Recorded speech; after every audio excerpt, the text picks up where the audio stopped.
The views and opinions expressed on any program are those of the producers and/or the persons appearing on the program and do not necessarily reflect the views and opinions of FRC Media, Bristol Community College, or the City of Fall River.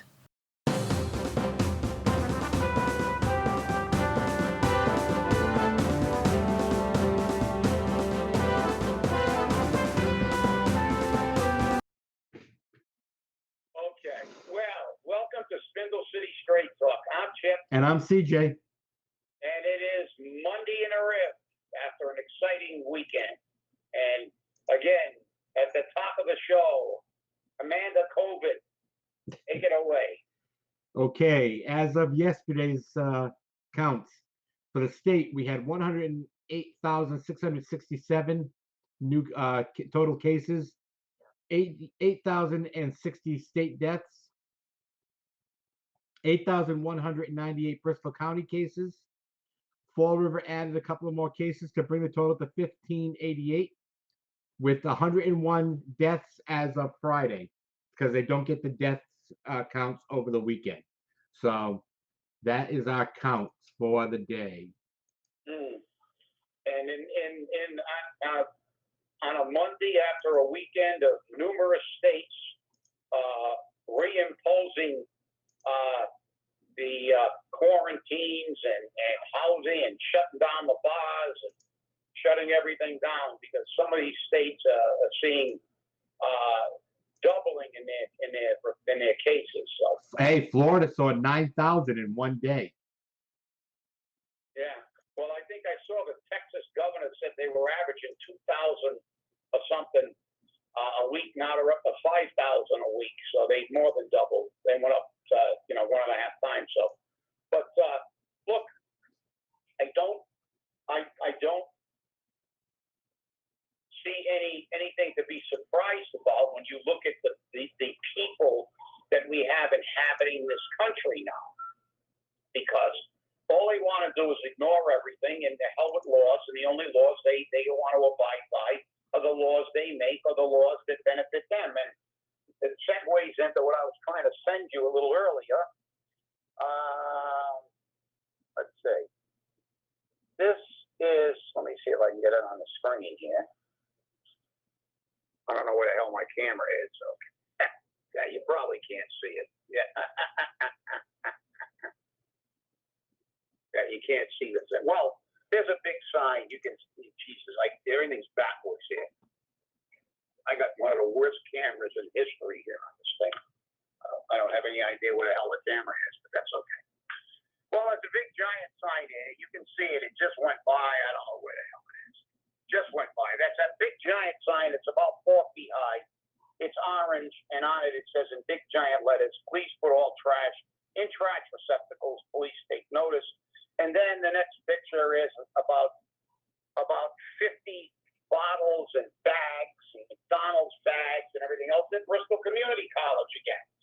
So it just goes to show the total disregard that these nitwits have for rules. And then you wonder why we can't control the pandemic in this country, because these are the same people that don't know anything about their own history and are tearing down Gandhi statues and statues of people who actually were positive, even though you need reminders of history on the positives and the negatives. But again, there's a giant sign. And what is BCC? I sympathize with them. There's nothing they can do. What are they going to do? Police take notice that the campus police, one campus police officer is going to go up there with 10 or 15 idiots playing basketball, and now they'll confront them because now they think that police, they can mess with police anytime they want. They get no backing. So what are we going to do? Call a SWAT team in, and have an incident? There's nothing they can do. I mean, and the people who maintain that facility, and by the way, do a very, very good job. It's pointless. The society has degenerated into a bunch of self-entitled, greedy units. That's all these people are. They don't give a damn about rules, about anything. And then we wonder why we can't stop this thing. It's like when you tell them not to do something, you're telling them to do it. I mean, it's absurd. I'll tell you, it pissed me off so bad this morning when I went up there to walk the dog and I see those things, bottles and bags strewn all over the place, not 25 feet away from a giant sign. And then they have to walk out the gate and right by the receptacle. And they're too damn late. And I think they actually do it on purpose. It's like, look at me, I'm a rebel. But you're not a rebel without a cause. You're a rebel without a brain. That's what you are. And you wonder why this society is as screwed up as it is. You know, we went from having the greatest generation to having the Generation X, and now we're at Generation A. No, think though. That's this generation. So, I mean, forgive me if I'm upset and I'm off, because everything that happens that we see on the city, federal level, or anything is all caused by a total lack of this generation's total lack of the ability to follow rules. They have been mollycoddled and wrapped in cotton and given everything they want, so much that they think that the rules do not apply to them. That they basically create the narrative and the environment they want to live in, and the hell with everybody else. So, all right, CJ, your turn. Well, it's interesting that you talked about, BCC police and, having the police come in with SWAT teams and whatnot. Minneapolis City Council voted 12-0 to remove the police department. Yes. The same city council, by the way, that has spent over $63,000 in the last 3 weeks for private security. Right. So there you go. Here's what you have. You have movie actors and millionaires who want to defund the police because they can hire their own security and let you live in a lawless land where they can rape and pillage at their own discretion. So this is the problem. Again, a bunch of more self-entitled bureaucrats and rich people who don't live in the cesspool that they create. Let Nancy Pelosi come out of her estate in San Francisco and let her go live in a tent right near a pile of crap for about a week and see how long she allows that to exist. And therein lies the problem again, that these people, they are exempt from the environment that they create. $63,000 in 3 weeks for private security. Well, it gets even. This vote was very interesting because this vote they unanimously voted for a proposed amendment that would remove the requirements for the city to maintain a police department from the city's charter. According to a report from Fox Channel 9, the 12-0 vote is a step toward putting the issue in front of Minneapolis voters on the November ballot. Well, hopefully the Minneapolis voters are smarter than the city council. According to the report, the city council is required to fund a police force of a size proportionate to the city's population. However, changes that are being considered in the amendment would remove that requirement along with an entire section on the police department. The new change would remove minimum officer requirements within the new community safety department. Instead of saying the council is responsible for adequately funding the replacement department, the amendment would also add a division of law enforcement services, which would be composed of licensed peace officers under the purview of the Director of Community Safety and Violence Prevention. Oh, a social worker. How nice.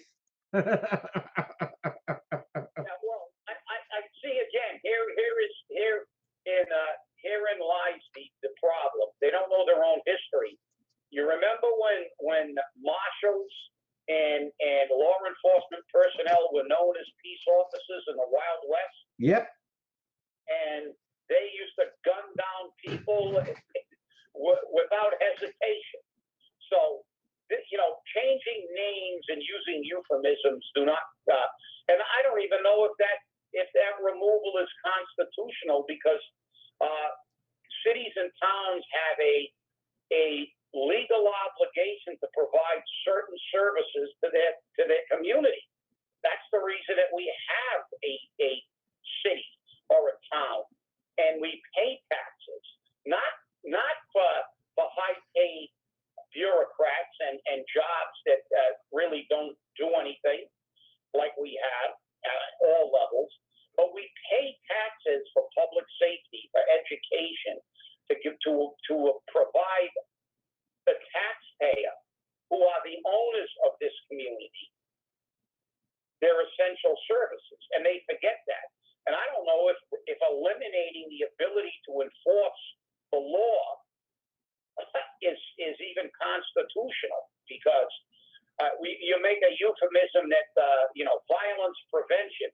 Well, unfortunately, those pinheads have not realized that violence is a part of the world, and unfortunately, sometimes you have to deal with violence, and if you attempt to ignore it, it will only get worse. And it's been proven throughout history. But then again, they don't want to look at history, do they?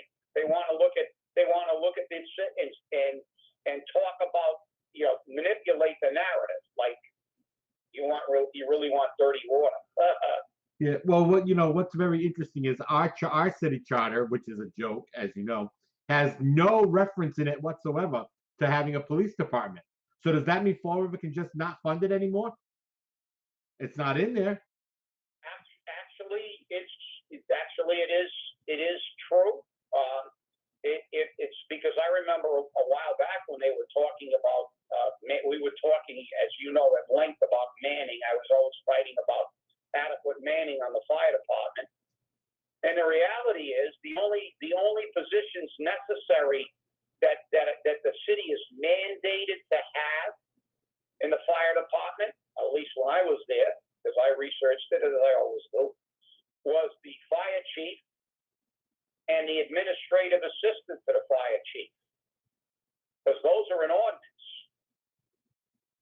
Everybody else is not an ordinance. The number of people, the table of organization was not part of the ordinance.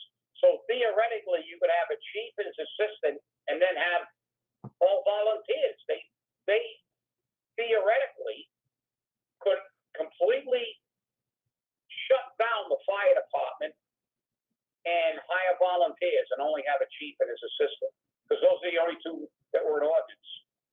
And there's nothing in a charter or an ordinance about the size or the table of organization of the fire department. And I assume that the police, and you shouldn't assume, but I would say it's probably the same with the police department, that their table of organization and the way they're structured is left to the chief, but actually those jobs are technically not an ordinance. So that brings up an extremely, it brings up a pretty good point. But look, it's the whole thing is crazy, and I think we got to get back to you've been on a virtually constant thing with a counselor, and that I took a little, I take a little umbrage at some of the statements he's made in his own defense, because it's entitled to defend himself, but not at the expense of being kind of dismissive and condescending to the people of this city. Councilor Peckham, please don't start with the threats or these innuendos that everybody is stupid. We've been around a long time. Don't tell me that if we don't pay more taxes, that we're going to get dirty water. We're going to be poisoned by our water, and businesses will go out of it because they'll have dirty water. Well, the community has a responsibility to provide us with safe drinking water. Otherwise, they are liable. I.e., what is it, Flint, Michigan, they were poisoning everybody, but someplace in Michigan, and now there's all kinds of lawsuits and everything else. The city has an obligation to do certain things, protect us, provide us with services. That's why we pay taxes. We don't pay taxes to give people $45,000 worth of pay raises in 3 years. We don't pay the mayor to have a special assistant, a chief of staff.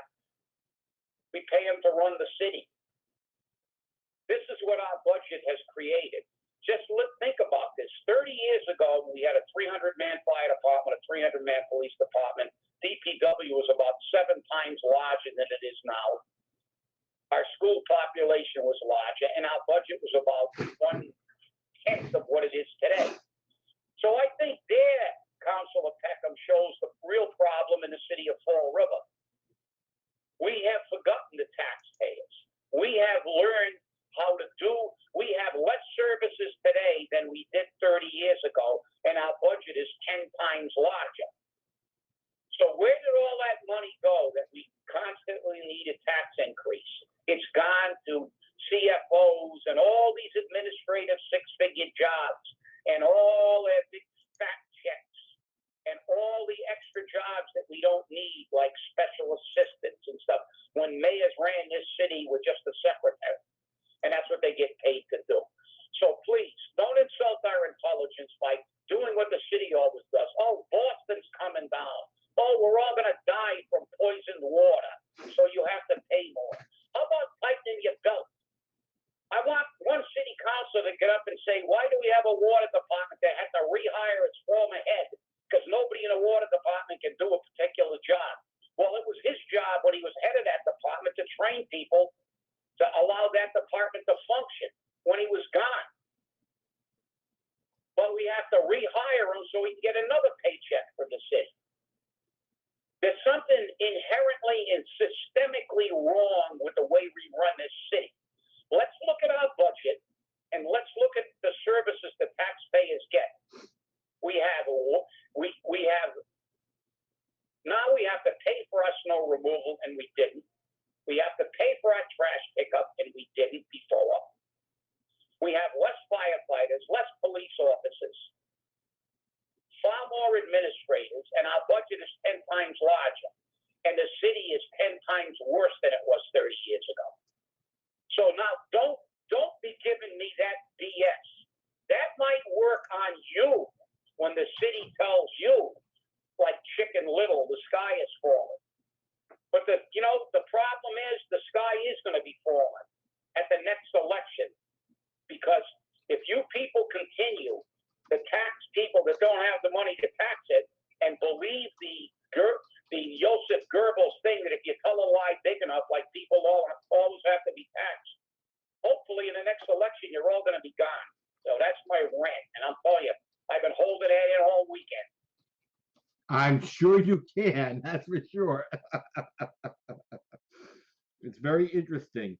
But yes, I also want to speak about the fact that, when you have conversations with elected officials, and I just want to say, remember, there's always the possibility that that conversation with the elected official is going to make it out, especially when it's done online, between you, the elected official, and God knows who it's going to be shared with. So just be careful when you're talking about things with especially with elected officials online, or with people who are politically connected, because it may come back and bite you in the ass. And believe me, I don't care, because what I said didn't bother me. But some people it may bother. And this is what happens when you're in the limelight, or you're in the spotlight, or whatever you want to say. It makes it very interesting to have valid communication with people. So, well, as I've said a few times, CJ, on the show, people say they know who we are. Yeah, of course they know who we are. We're sitting here in front of a camera saying what we've got to say, and we're not afraid to say it. So obviously, I'm not afraid if this is going to get out, because I just said it in front of a camera. that's right. And it's going to be on YouTube, and and if you write something on Facebook and you wrote it, everybody's going to know that you said it. You really don't care. But it also speaks to relationships. If you're having a conversation with an individual that you feel is private conversation, and you're discussing things, and then they turn around and they basically run and show it to a politician, which they do routinely, and we know that. But as you said, we really don't care, but some people do. But then it gets down to the issue of trust. Will you ever trust that individual again? And in my case, that's a hard no. If I have a conversation with somebody that I say, okay, we're going to talk about this, and this is between you and I, and then he runs around and says it. Obviously, I never say anything that I'm not willing to stand behind ever. I don't tailor my narrative to fit the situation. Neither do I. And I know, and that's the reason that we're here, that we're not afraid to be here and say what we've got to say.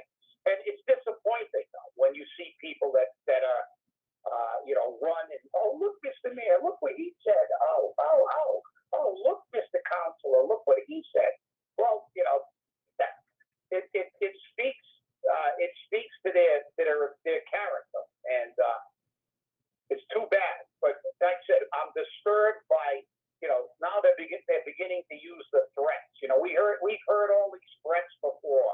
If we don't do this, Boston's gonna come down and take it over. But you know something? That might not be a bad idea, CJ. No, it may not be. We may actually get a very thin, lean government. I mean, imagine if Boston came in and said, "What the hell is this? A special assistant to the mayor, gone. What's this? A chief of staff, gone. What's this? 45 deans of students, gone. I mean." Yeah. I mean, deans of students, CFOs, and it's more than one CFO. There's a CFO in the school department. Why, I don't know. We got a city CFO in the school department's part of the city. We got a treasurer over there. We've got all kinds of duplications of jobs. And as I said, we have less constituent service, less people on the fire and police departments than we did before. So obviously our priorities are upside down. And the city council, to me, is directly responsible for this because they continue to buy into we have to continue to raise taxes and fees every year. And let me quote a couple of people. Well, number one, virtually any economist you will read, and Milton Friedman's always my first suggestion. He's my favorite because he's the Sahara Desert guy. But they will all say that taxation, you cannot tax your way to prosperity. That taxation is